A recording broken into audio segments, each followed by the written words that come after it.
Welcome back to Just a Cup on the Bleav Network, where we talk to builders behind games we love. I'm your host, Bryan Fetzer, and today's guest is Arpan Desai, who is the co-founder of SportsFirst. He helps teams and brands make better sports apps and really smarter tools with AI under the hood, but always built for real people. We'll dig into his path, his lessons learned, where tech kind of is headed. So buckle up your seats. This is going to be a fun conversation. You can always watch and subscribe on the Bleav Network at Bleav.com, just /shows, Just a Cup. And then you can also get us on YouTube, and it's at Coach Fetz, Just a Cup. Arpan, I'm excited to get a chance to talk to you. I've, kind of been diving into this sports tech world so much lately that, it's fascinating what happens. So when did you kind of come up and figure that sports and tech clicked for you? Okay. First of all, I'm really pleased to join this conversation, Brian. We have chatted a couple of times offline, and this is really fun having chat with you. So this goes back when we started our software agency back in 2014-15. We had one customer. Uh, they go by a name called Game Plan, and we are building a tech for them. So I have a very fun story behind this. So uh, I was born and brought up in India, so never knew.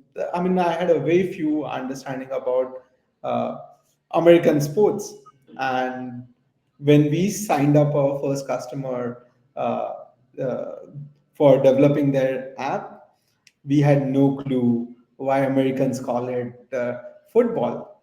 And we had an internal joke that, hey, why it is called football, but this is technically rugby.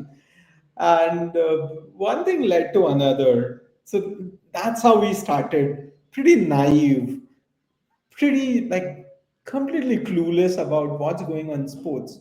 One thing we were very clear is how to build very optimal, performant software and apps, and going with our first customer. So, and this first customer we work with, we ended up working with one of the NFL team, and to everyone's surprise, that NFL team won the Super Bowl. That was our like a big entry to sports.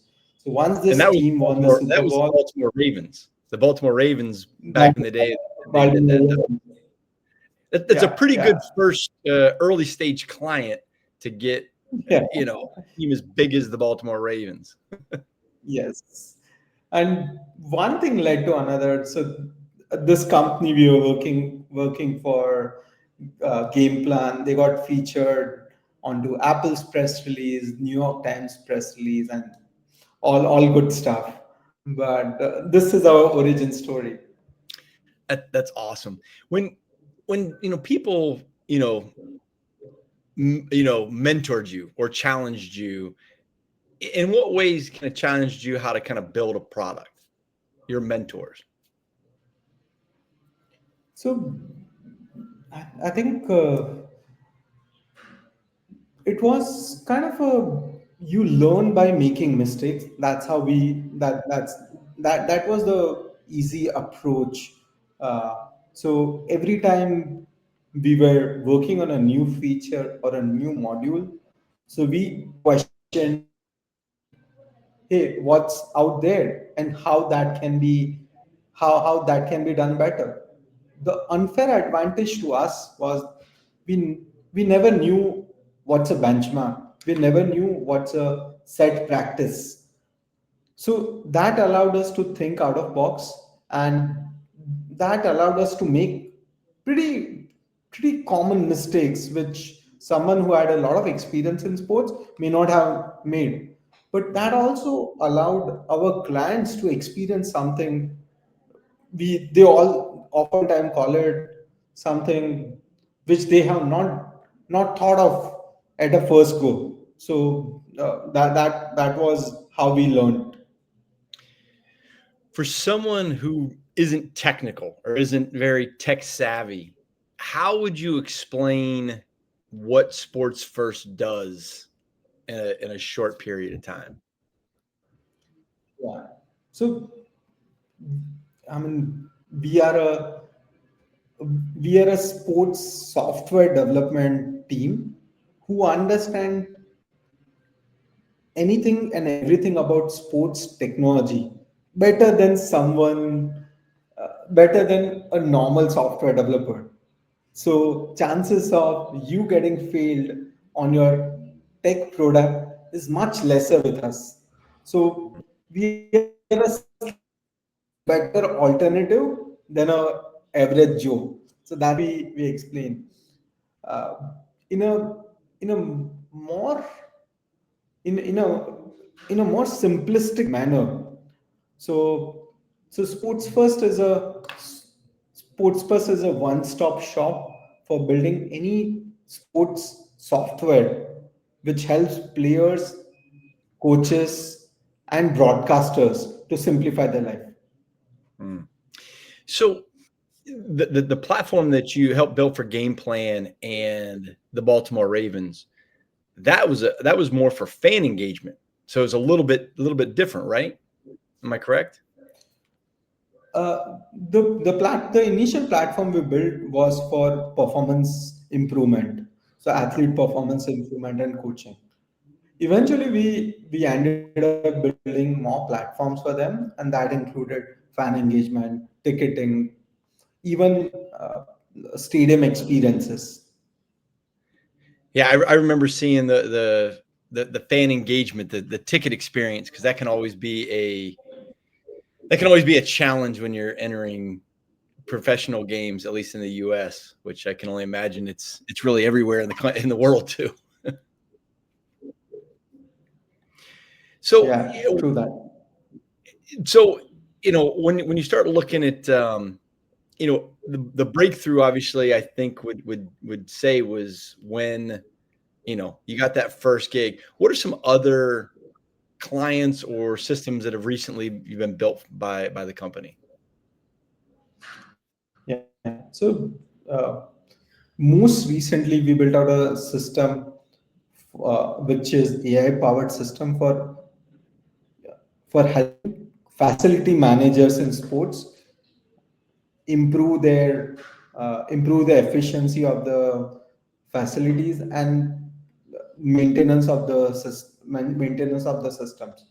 One of the Another most recent system uh, is about discovering youth athletes, uh, which can be drafted by other NFL and NBA leagues.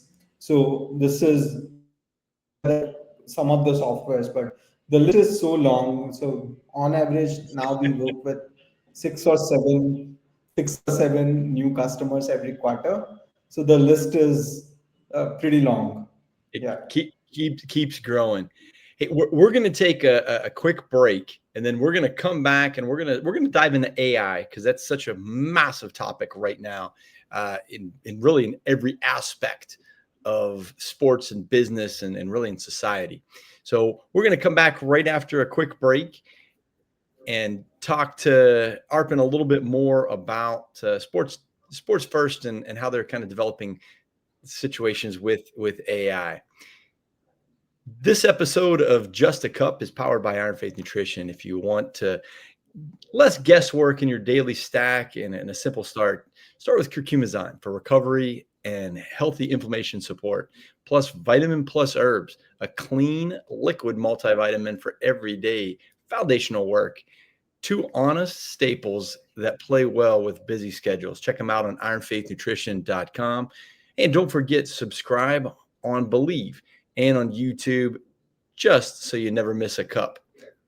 Again, Bleav Network and YouTube. You can like, friend, comment, help the show grow. We absolutely love the help. I'm back with Arpan Desai, who is the co-founder of SportsFirst. It's a tech company that started in India and really has its touch points across the globe. Baltimore Ravens, USA Rugby, into youth sports. But one of the things that is really becoming prevalent in all tech and in society is the use of AI. And Arpan, I wanted to, touch on the AI stance, because when you guys have really started kind of going forward with a lot more stuff that deals specifically in the AI realm. Give us an example of why you think AI has become so prevalent so quickly.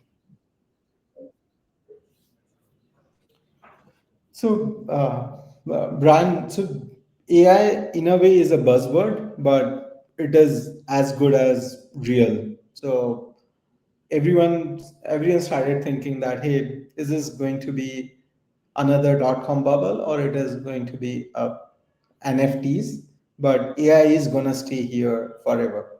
So we'll share a couple of use cases which we are solving for our customers. So one of the biggest one which we have solved is athlete registration and their ID verification. So for a lot of youth sports, the player identity and the authentication is pretty important, and there was no easy way to do this. So one of the federation we work with, they were spending close to 600 to 800 hours just for office operations hours into verifying and managing all this information. We build out a system which manages all the registration, authentication, and verification of all close to 60,000 or more youth athletes, and they spend less than 4 hours now. So that's a kind of productivity and the uh,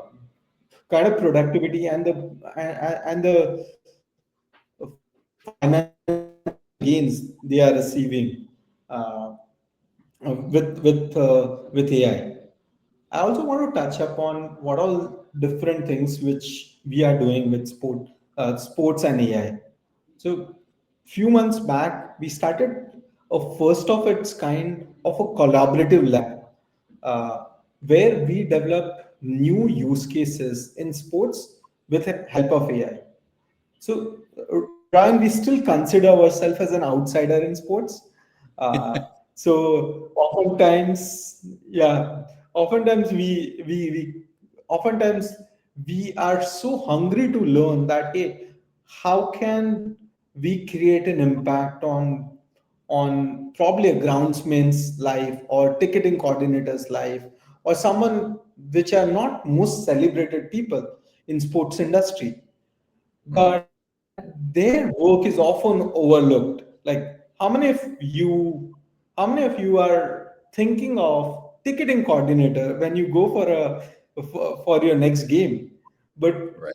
we get a unique insights from these people and create products. So in our AI lab, we work with a ticketing coordinator uh, who were spending probably 1,000 hours per season for managing sponsor tickets, uh, internal ticketing solutions, and it was all mess on spreadsheet, emails, phone calls, iMessages, and with a centralized system and AI powered insights, now we are able to provide a productivity gains and actual revenue opportunities upwards of $1 million per season per team.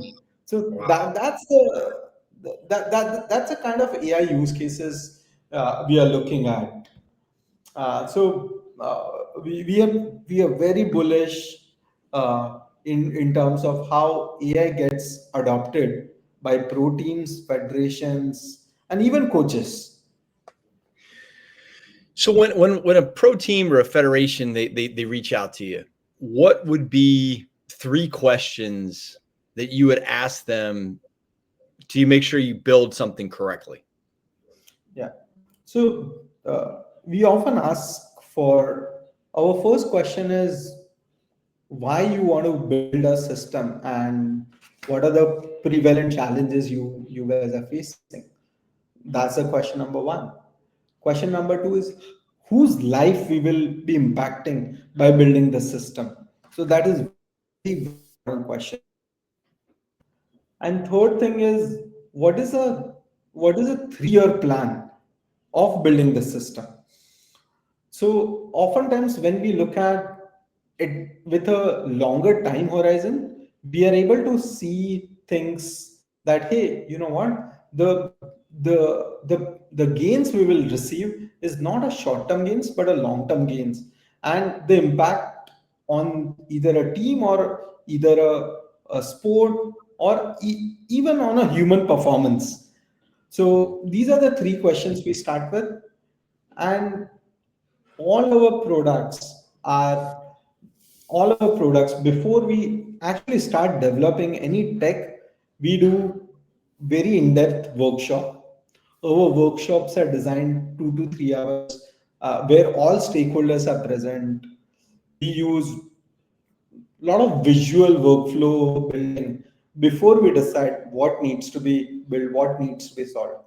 And all these workshops are collaborative. So the customer or our clients, stakeholder, their even the partners who are involved in the project get all aligned together, and then in a workshop we create that hey, this is immediate plan which needs to be delivered in 2 months, then this is a 6 month roadmap, and this is a year long roadmap, and what is an ROI of the entire product that also is calculated, Brian. So there is always a commerce involved. Yeah. Right. No, absolutely. So when we talked about AI, and I want to touch base on that a little bit more.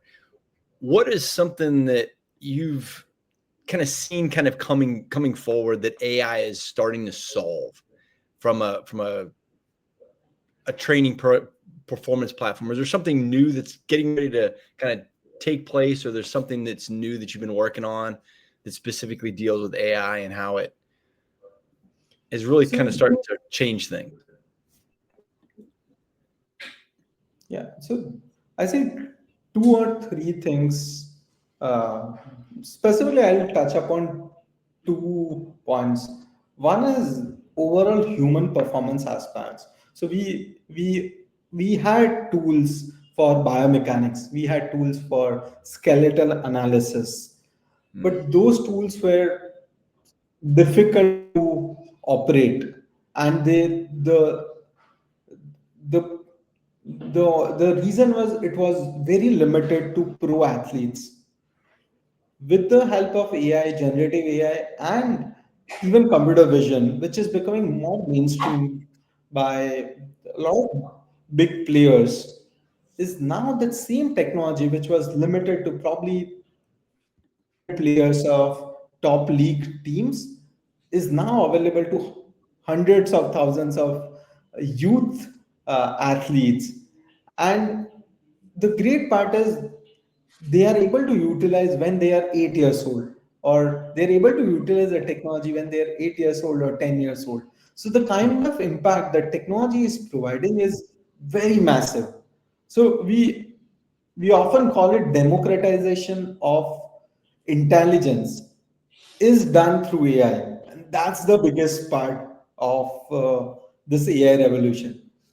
And so we were working with I'll just quote an example. We were working with a youth sports team, which is outside of US, and we wanted to identify that which based on their past game analysis, which player has more agility, which player has a more strength, which player is a more technically uh, more technically positioned to play in certain role. This is all done through computer vision. Hmm. The accuracy of this results are above 80%. But imagine coaches or scouts discovering talent early on when the kid is only 10 years old. This is like a money ball moment. that's my favorite movie, so I can I can appreciate that. Yeah. So hey, So we're gonna wrap things up with a rapid fire wrap up. 6 quick questions. All I need you to do, give me a short 1 word or a couple words, answer, and we'll get you going. These are always kind of fun to me. What is yeah. a sports app that you love that's not your own? Hmm. That's a difficult one. I think we love English Premier League's mobile app, and uh, it's a very beautifully designed and developed app, which we wish we could have done it. Yeah. Off of that, what's your favorite football club? And when I say football, I'm using the proper term, not the American football. Yeah. So um, I love Tottenham. A Spurs fan. How about Yeah. in the English or in the India League? Do you have a team you support? I think Manchester United and Arsenal has a very good support, but there are a couple of people who follow like a uh, other teams too. But fan base wise, Manu and Arsenal has a very massive support. What's the hardest sport to build software for? I think both Australian footy rules and NFL, they are very intense games. Hmm. I'll call it AFL and NFL because it is quite an intense game, and getting a computer vision footage is also challenging for a youth sports. So typically, and sorry, I'm answering a much larger version of it. The reason being, a lot of our pro games are shot with multiple cameras. At times, there are 24 to 36 cameras filming the same game. But when it comes to youth sports, whereas the hardly 2 cameras or at times only 1 camera is used, so that's why it is extremely difficult. What's the most underrated metric to watch? I think perseverance. I've seen some players who have a strength, capability, game sense, but they are not able to perform in certain games. But Hmm. the player who keep that perseverance at a longer time, they are able to perform at a big stage. And we have seen that pretty unknown players uh, performing at a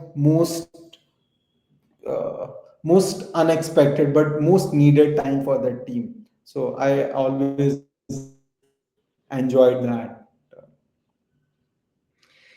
Arpan, man, this is good. Some good insight, some good background kind of thought process. I think a lot of people don't when they use the app that they love, they don't necessarily think about what all goes into it and kind of the background or the backside of things. And also, I don't think people quite understand that not everybody understands the sports they love as much as what as much as what they do. So, hey, great stuff. Some clear lessons, great journey. Thanks for being on the show. We appreciate you. Thank you, Brian. Always pleasure chatting with you, and looking forward to more conversations with you. All right. Absolutely. Hey, if you've enjoyed this show, make sure to follow and subscribe, and really wherever you listen and watch. You can always get it at the Bleav.com. You can get us on YouTube. Big thanks to Iron Faith Nutrition. Remember, 2 go-tos, curcumazyme and vitamin plus herbs. I'm Bryan Fetzer. Remember, Performance is simple. It's just not easy. Till the next time, have a great one. God bless. Thank you, Bryan.